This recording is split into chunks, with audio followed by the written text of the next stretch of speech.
Roddy Piper action movie. Elizabeth Shue being held captive by an evil monkey butler. That could be entertaining. What's this? The Ladies Club. The rapists who attack these women are about to have their lives permanently altered. Is this a movie about women who cut off men's... Maybe not. Oh. The Beginner's Guide to the Internet. That could be fun.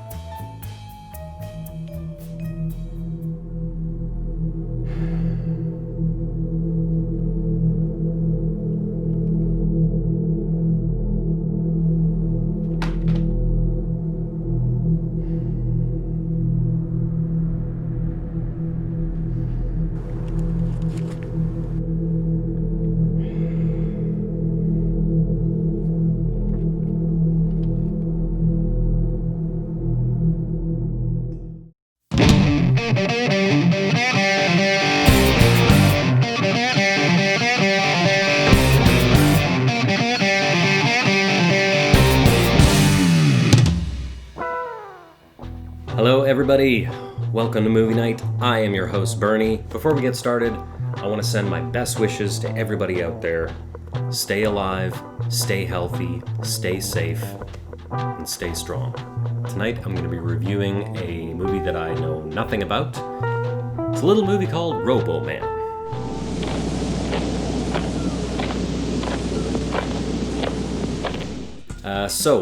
Roboman. This appears to be a sci-fi action, cover shows a robot man with human eyes and a human hand holding a seemingly normal gun, but maybe it's some kind of space gun or ray gun, I don't know. Stars Elliot, Gould, and Trevor Howard. The Kill Machine with a Megaton Mind. Produced by Barry Levinson, directed by Jack Gould. Elliot Gould is an FBI agent investigating an American scientist's disappearance after a fiery crash in the Soviet Union. The scientist reappears at the Russian border as a Roboman, with only his right arm and megaton brain intact. But who is this creation? Death and destruction follow as a Russian agent, Trevor Howard, and Gould square off in a deadly cat-and-mouse game. The weapon is the newly created kill machine, Roboman.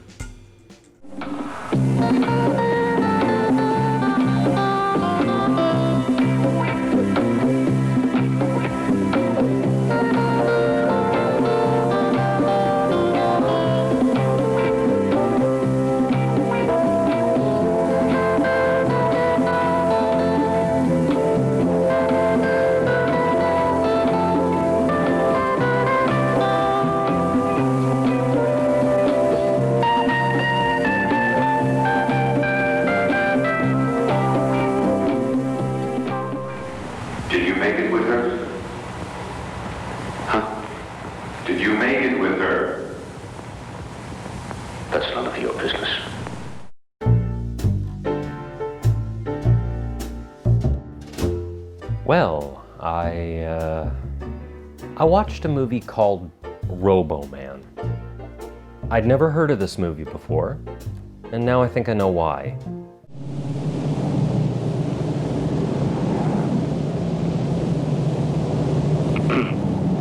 So, this is a film produced by Barry Levinson and directed by Jack Gould.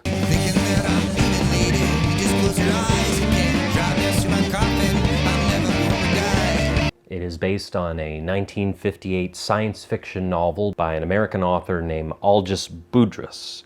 Now, the book was originally titled Who? And this is apparently the original title of the movie. Now, this film did apparently have a very short theatrical release. I was surprised at this because the whole thing has a very low-budget TV movie of the week kind of feel. I guess it was out in theaters for a very short period of time. It got apparently some very bad reviews, and it seems like the movie was buried right after that.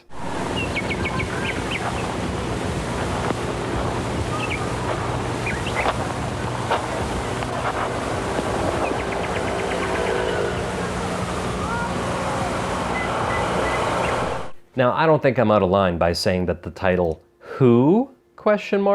Is a bit of a lame title for a movie.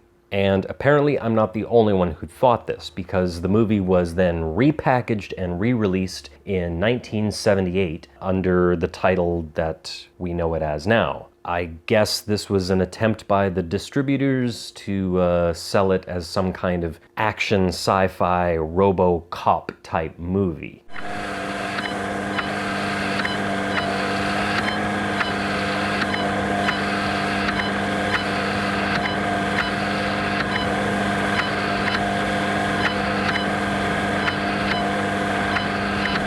This is not an action movie. Would you like a drink? Can you have a drink? I don't even know what to call it, really. I guess if you had to call it anything, it would be a drama. A character study, really.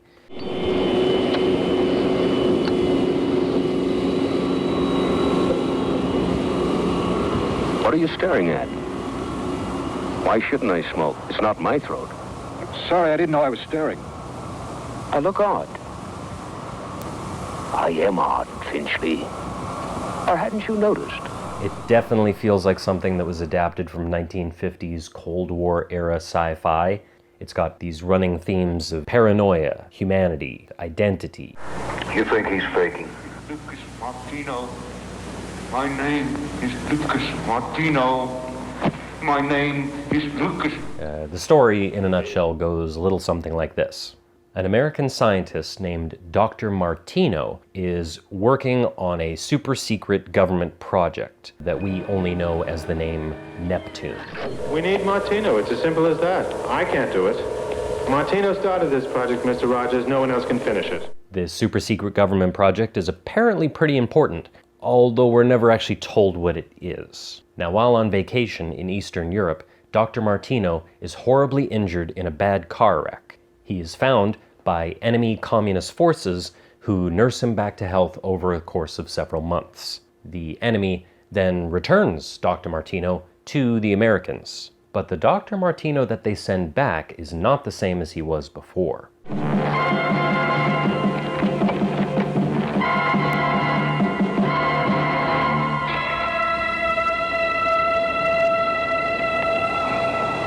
Dr. Martino? The doctor's body is so mangled by the car wreck that in order to save him, the enemy have to replace his arm, chest, most of his torso, his lungs, his heart, a lot of his vital organs, his throat, most of his head, and his entire face. They replace all these parts of his body with robot prosthetics. His chest, his face, skull are all crushed. I have to start again. Give him something new. In the end, he will be able to speak. The entire crux of the story comes from this dilemma.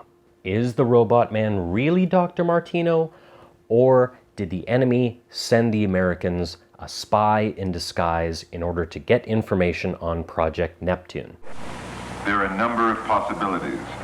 One, that's not Martino, but a ringer. Two, he's capable of sending back information on anything he sees if we let him back to work on the Neptune project. And three, it is Martino, but he's been completely brainwashed. Any of these, he's dangerous. It is also possible that is Martino. It's a neat idea, and you could see it making a really engaging short story, or as an episode of The Twilight Zone or something. But to stretch this concept out to a full-length theatrical movie is just that. It's a stretch. The film is directed and acted well enough. I don't really have any complaints here. Who are you? Elliot Gould is really solid as FBI agent Sean Rogers. You're just not willing to admit you could be wrong, are you? Oh, no, I could be wrong, I know that. I have been. I've made mistakes. Every time I remember them, I break out in cold sweats. I wake up in the middle of the night wondering when the next time's gonna be, because one day Mr. Azarin might put a really good one over on me. Conversely, Trevor Howard does a really good job portraying the enemy, Colonel Azarin. We didn't have time to make it better, believe me. I had to ask you questions and we didn't have the time. But now if you answered my questions, you can go back like a human being, I promise you. Or your face would be a little stiff, but you'd be able to smile and kiss and cry again. Oh, bastard. So while the film is cohesive enough, it's just dull. Tell me about the water pump. Which water pump, Mr. Rogers? The whole thing is pretty boring overall, and the story seems to meander a lot, with no real sense of urgency.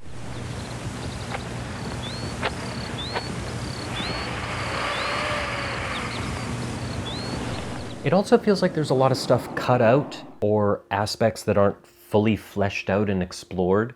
This is often the case with films adapted from novels. Also, like many films adapted from novels, this story works way better on the page than it does on the screen. We spend the majority of the film delving into the life and times of our Dr. Martino. From his early signs of genius as a small child, that's what physics is. It is serious. To his summer job he got working with his uncle. Luke will be working with us, working his way through college. To his romantic affairs. Why don't you just relax, huh? To his work on Neptune. The scientist's job is to find out the truth and record it. No more. Read the rest of the politicians. Now the narrative is constantly jumping back and forth between Dr. Martino being questioned by Colonel Azarin, and later being questioned by Agent Rogers. Now this way of telling the story is very effective. I found myself really sympathizing with Dr. Martino, as he's constantly bombarded with questions from all sides.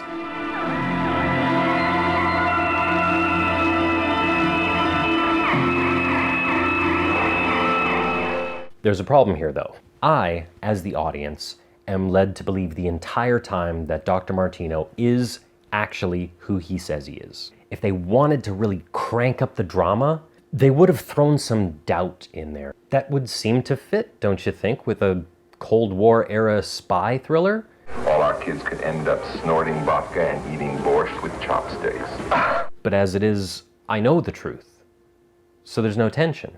This line of thought might not even occurred to me, but the movie actually introduces this element 5 minutes before the movie is over. I once asked you if you could make me another one like that. You can? Oh, yes. It's relatively easy now we have done it once. In one of the many This Is Your Life, Dr. Martino flashback segments, we meet a Dr. Frank Haywood, who was a scientist who started Project Neptune with Dr. Martino. In fact, Haywood seems to be pretty much Martino's equal, scientifically speaking. He almost seems to be Martino's equal, scientifically speaking. Could the metal man be Frank Haywood? He could, if he wasn't dead. We see Dr. Frank Haywood pop up in the custody of Colonel Azarin.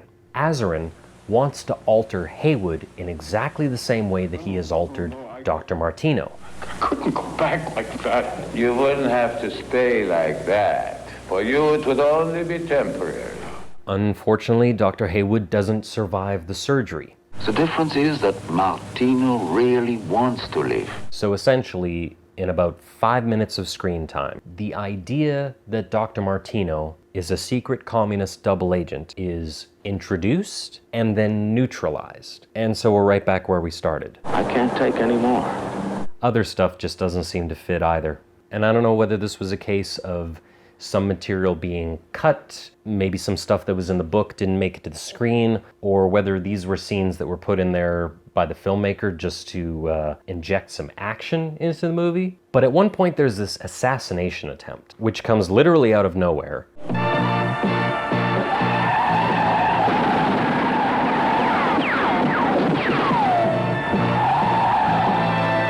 The attempt to kill Dr. Martino is unsuccessful. Elliot Gould chases the assassin down. The assassin explodes in a fiery car wreck.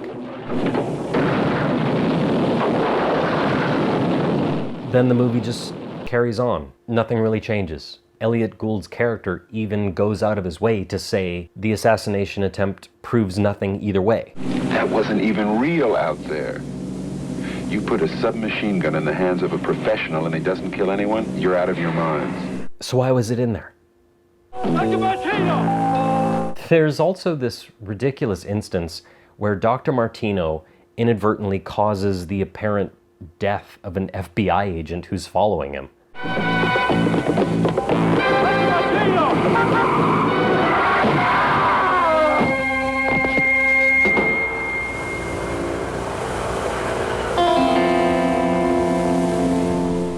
But nothing ever comes of this. We never hear anything more about it. So why did it happen? I'm sorry about Finchley. Whatever. This is not supposed to be an action movie. This is a character study, so let's look at the character. What kind of journey does this character go on? What is this character's arc like? Will you come back? Will you accept the fact that you won? I'm a farmer now, and I'm accepted for what I really am. What you really are? A man with a metal face. In the end, Dr. Martino decides to walk away from his super secret important government project and be a farmer. Tell them I'm not Lucas Martino anymore. He has been so affected, so fundamentally changed by his experiences that he does not feel he is the same man he was before. What I used to be is buried deep underneath what you see now. In the end, you know, you're quite right to doubt my identity. I'm a metal man, staring out of a metal skull. Human eyes, peering at the world from a metal face. But inside, I stopped screaming. Like I said, it's a neat idea for a sci-fi story, and I get what they were going for. You might have something here in the way of a social commentary. If you rewrote it, maybe ratchet up the tension a bit, flesh out the backstory and the flashbacks a little bit more so we become more emotionally invested in the character, I think this could have been something. As it was dull. I'm lonely too. I'll call you. It also wouldn't hurt if they had spent a little bit more time, energy, and money on the makeup effects. Well, you're very blunt. Don't let me upset you. I know what I look like. If it will help you, you should know that I, for one, am quite used to it. Again, I know what they were going for, and I know that they were going for a character drama, but you can't expect to take the dramatic elements seriously if you're just looking at...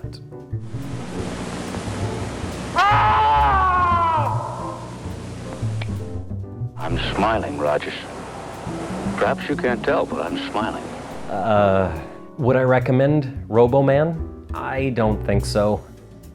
It's a fine enough effort, and it's an interesting bit of forgotten film history, but to be quite honest, there's just not much here to intrigue, or engage, or compel, or excite you. You'll get used to it quite soon.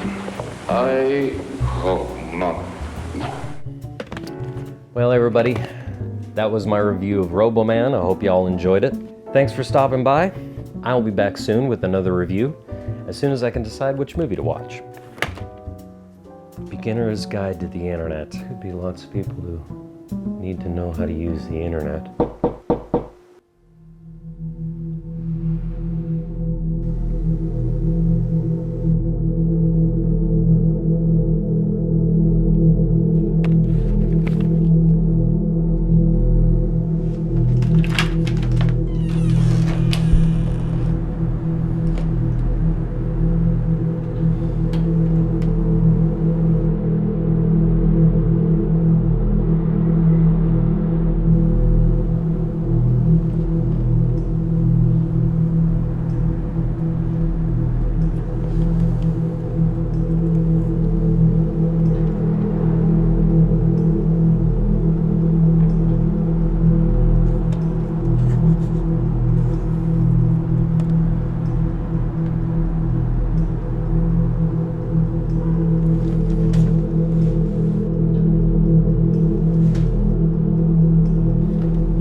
it. Hi, you finished one of our videos. Now you know what this is. It's the end screen. It's time for you to click on one of these things around me to see more videos or subscribe to our channel. So do that, please.